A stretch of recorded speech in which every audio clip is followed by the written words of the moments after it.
Ano na po ngayon yung status ng security classification noong inyong PFP covering the PAPs, programs, activities, projects na socio-economic at saka good governance?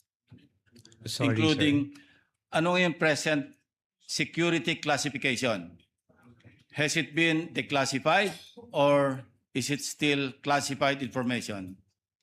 sir. Sir, I would have no idea po, sir. Teka muna, terminated na po ba yung PFP? Terminated na, tapos na. If in terms of the Activities. activities, sir, I would assume, sir, na tapos na po siya, sir. Therefore, kung tapos na, declassified na. As to the terminology, sir, unfortunately, Declassified meaning hindi na ito classified information. You know, I'm trying to drive at this scenario, no? Kasi ang dami sa amin nagtataka talaga. Totoo ba talaga yung mga aliases? Totoo ba nakatanggap sila ng reward, ng informants money, para lang matapos na yung aming panghuhula?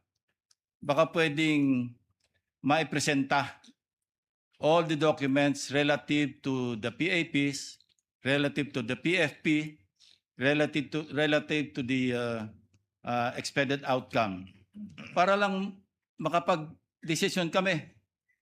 Kasi sa ngayon nanguhula kami, saan ba napunta yung pera? Possible po ba yun?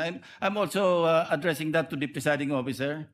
Is it possible for the court to issue subpoena ducis tecum just to settle this issue once and for all, para makita natin saan ba talaga napunta yung pera, so we can have informed decision at the proper time. Ngayon hula kami ng hula eh. Alam niyo, Mr. Ortonio, no?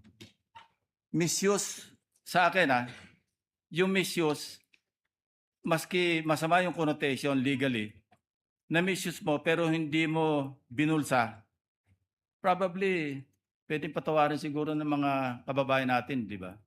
Naawa ka doon sa mga pulis, sa mga sundalo.